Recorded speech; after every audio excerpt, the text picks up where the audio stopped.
आपण पाहतोय बच्चू कडू आणि एकनाथ शिंदे आपल्याला दिसत आहेत। बच्चू कडू यांनी शिवसेनेमध्ये पक्षप्रवेश केलेला आहे आणि उमेदवारी अर्ज देखील दाखल केलेला आहे।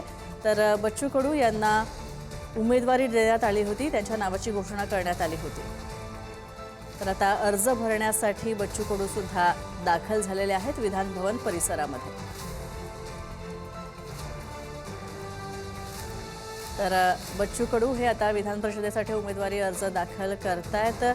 एकनाथ शिंदे सुद्धा त्यांच्या सोबत आहेत। एकनाथ शिंदे यांच्या उपस्थितीमध्ये बच्चू कडू अर्ज दाखल करणार आहेत।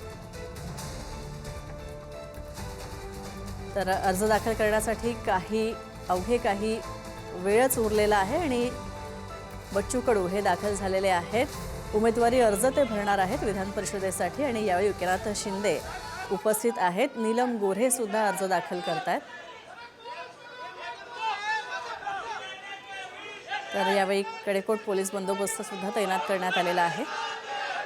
तर अर्ज भरून झालेला आहे बच्चू कडू आणि नीलम गोऱ्हे यांचा। तर शिंदे यांच्या उपस्थितीमध्ये एकनाथ शिंदे यांच्या उपस्थितीमध्ये बच्चू कडू यांनी विधान परिषदेसाठी उमेदवारी अर्ज भरलेला आहे। तर नुकताच बच्चू कडू यांचा शिवसेना शिंदे गटामध्ये पक्षप्रवेश सुद्धा झाला।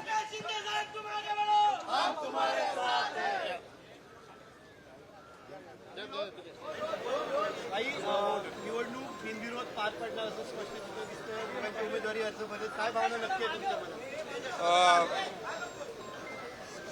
शिवसेनेने एक अनुभवी नेत्या म्हणून ज्यांनी विधान परिषदेमध्ये काम केलं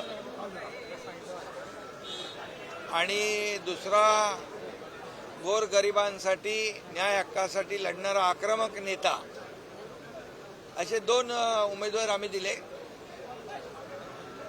अनुभव आणि गरिबांसाठी लढणारा आक्रमक नेता म्हणून ज्यांची ओळख आहे ते बच्चू कडू आणि नीलमताई या दोन्ही शिवसेनेचे उमेदवार आमचे दिलेत।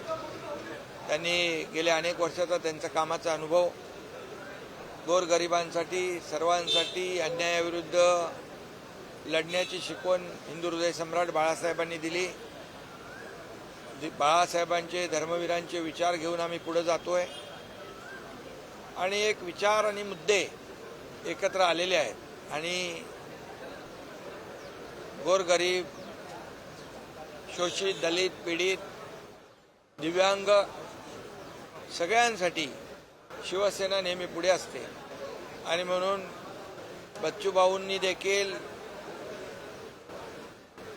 एक चांगला निर्णय घेतला। तसं ते मूळचे शिवसैनिकच आहेत, मी मगाशी बोललोय, परंतु 25 वर्ष सामाजिक संघटना चालवणे हे देखील मोठं कठीण काम असतं आणि आता त्यांच्यामुळे शिवसेनेची ताकद वाढेल आणि शिवसेनेमुळे त्यांची ताकद वाढेल।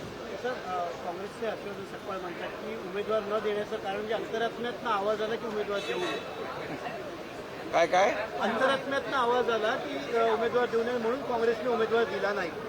आत्मा हरवलेल्या लोकांच्यातून आवाज येतो का? मी पहिल्यांदा ऐकले।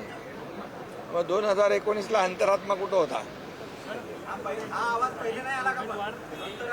पहिल्या म्हणून तर बोलतो मी, आत्मा हरवलेल्या लोकांच्या अंतरात्म्यातून आवाज येतो का?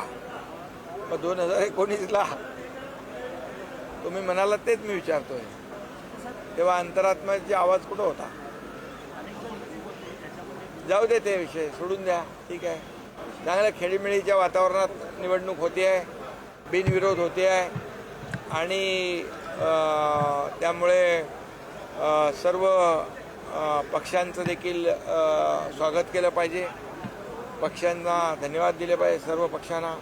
आम्ही देखील शिवसेना, भाजप, महायुतीने, राष्ट्रवादी महायुतीने अधिकचा उमेदवार आम्ही दिला नाही आणि त्यामुळे ही निवडणूक जी आहे बिनविरोध खेळीमेळीच्या वातावरणात होते, हे चांगलं आहे। तुम्ही अधिकचा उमेदवार दिला तर अडचणी वाढू शकेल म्हणून उद्धव ठाकरे रिंगणात उतरले नाहीत, कारण अपेक्षा होती एकनाथ शिंदे देतील उमेदवारी।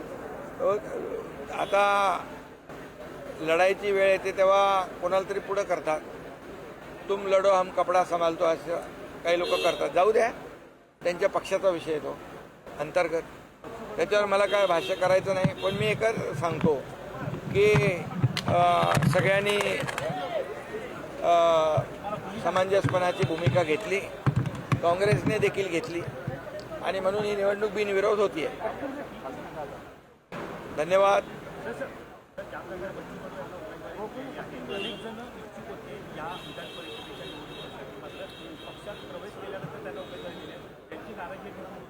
कोणाची नाराजी आहे? तुम्हाला कोणी बोललं का? इच्छुक अनेक असतात, जागा कमी असतात आणि